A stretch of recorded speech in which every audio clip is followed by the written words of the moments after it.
Le président de l'Assemblée nationale du Cabo-Verde en visite de travail officielle au Sénégal, reçu hier par son homologue sénégalais Amadou Mame Diop à l'Assemblée nationale du Sénégal aujourd'hui. Ces activités se tournent vers une visite guidée au Musée des civilisations africaines. Une occasion pour Hostelino Tavares Correa de visiter l'histoire de l'Afrique et du Sénégal en particulier. Arrivé vers 10 heures, le président est reçu par le directeur Hamidou Bokoum et du président du conseil d'administration Racine Senghor. La visite a débuté avec une exposition intitulée Afrique, berceau de l'humanité. Cette partie du musée résume la naissance et l'évolution de l'humanité, partie de l'Afrique jusqu'à partout dans le monde. Et sans plus tarder, nous allons commencer la visite à la première exposition intitulée L'Afrique, berceau de l'humanité. Et vous allez voir l'évolution de l'homme.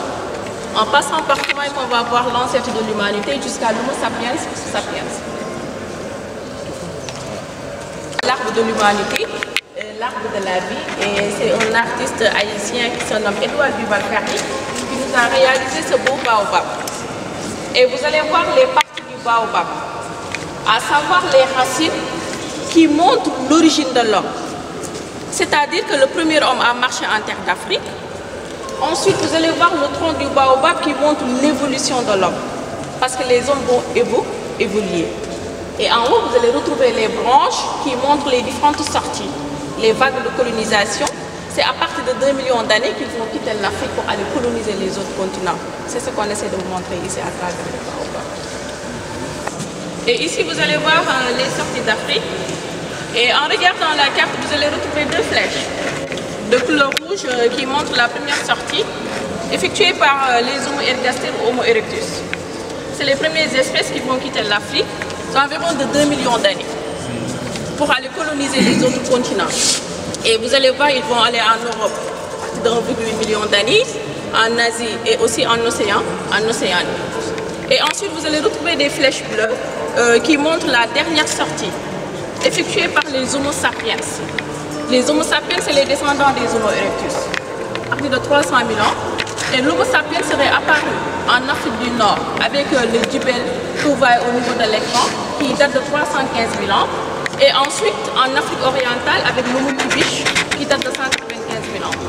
C'est ce qu'on essaie de vous montrer ici, les sorties d'Afrique, à partir de 2 millions d'années, avec les Homo ergaster et Homo erectus.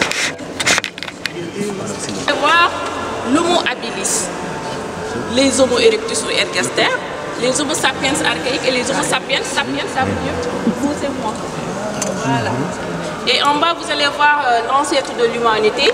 Son nom scientifique, c'est le Silent Computadensis, c'est Toumaï, découvert au Tchad par Michel Brunet en 2000 ans, qui date de 7 à 6 millions d'années. Actuellement, ce n'est plus lui, c'est l'ancêtre de l'humanité, mais plutôt c'est Toumaï. Voilà. Donc pendant longtemps, on a pensé que l'origine de l'humanité, c'est ici. Voilà. Okay. Et en 2000 ans, ils ont découvert Toumaï au Tchad. Et voici Lucie.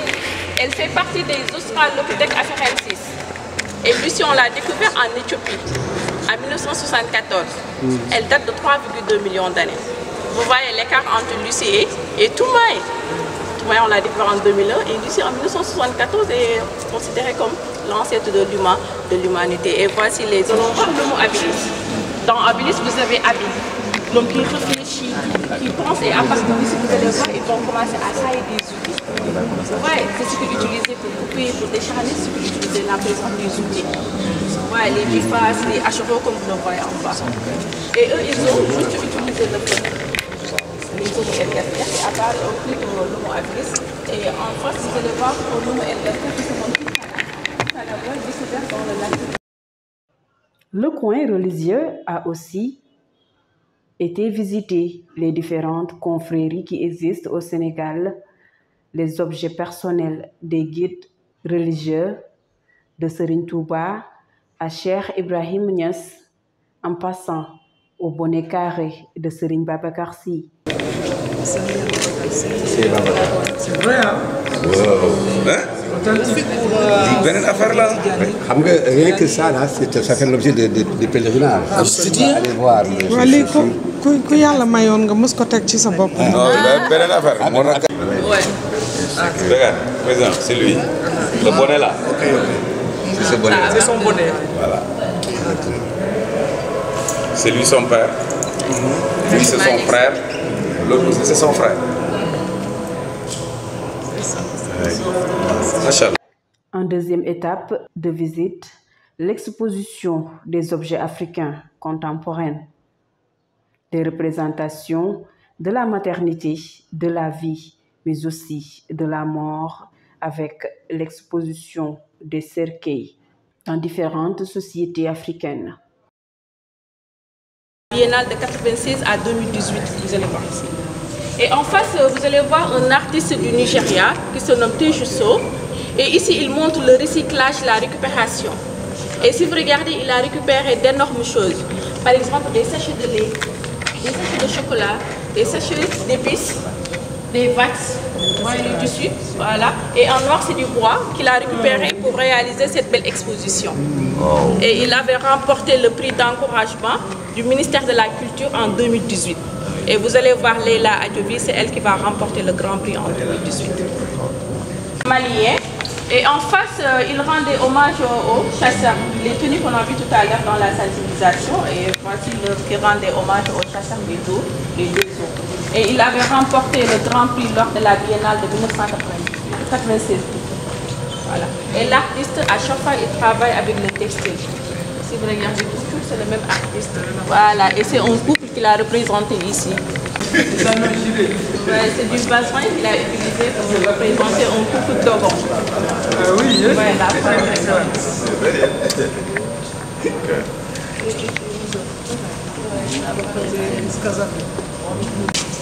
Angèle Etoundé Samba, elle est photographe camerounaise et vous allez voir, elle a représenté de très belles photos.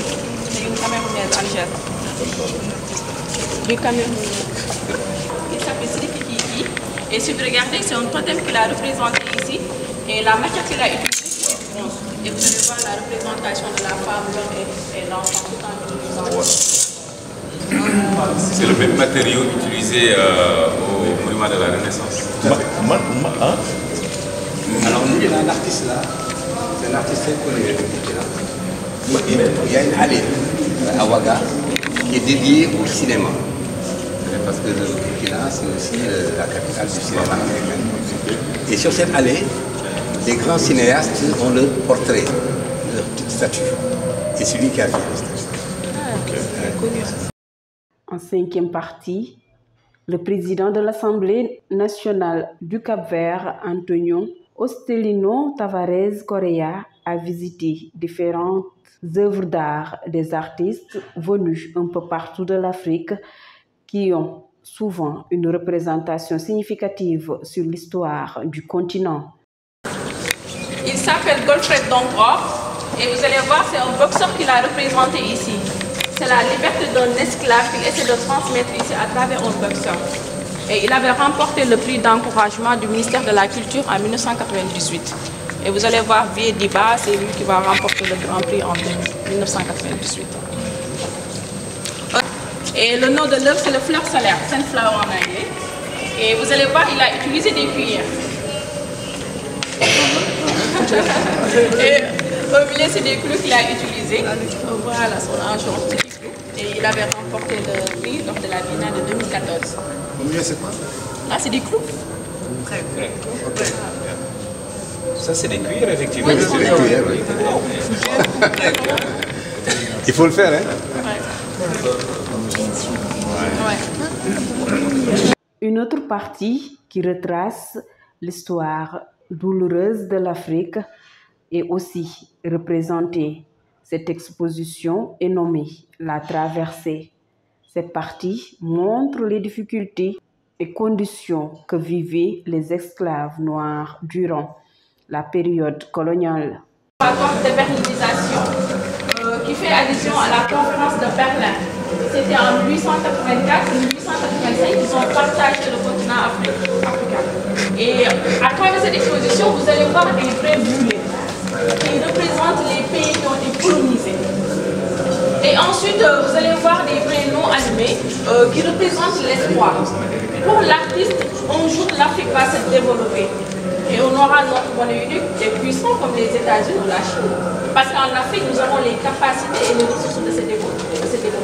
Les femmes leaders de l'Afrique aussi ont une place dans ce musée. Des exemples à valoriser, leurs portraits et leur histoire sont exposés. Et parmi ces femmes, vous allez voir les femmes présidentes africaines qui nous ont représentées ici.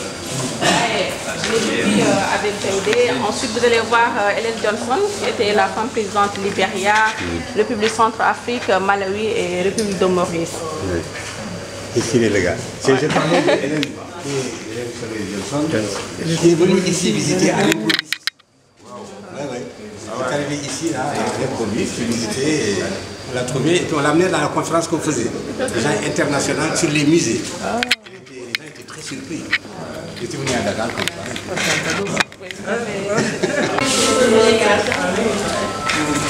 Ouais, et Elisabeth Dominicienne aussi, première femme, première ministre en Afrique. Et Caroline Faye Diop aussi, femme députée à l'Assemblée nationale. Et Mimi Touré aussi, que vous allez voir à côté. Et Wangari Botamaté aussi, activiste, qui avait même remporté le prix Nobel de l'environnement. Parce qu'elle a implanté des millions d'arbres au Kenya. Comme tout visiteur officiel, le président de l'Assemblée du Cap-Vert, Hostelino Tavares Correa, a laissé son empreinte dans le livre d'or du Musée des civilisations. En témoignent ces quelques lignes.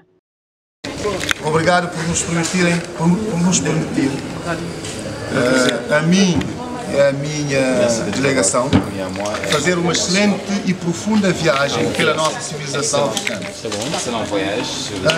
Revejam, entretanto, o posicionamento de Cabo Verde quanto à paridade de género na política, pois 38-39% de mulheres participam na Assembleia Nacional do meu país.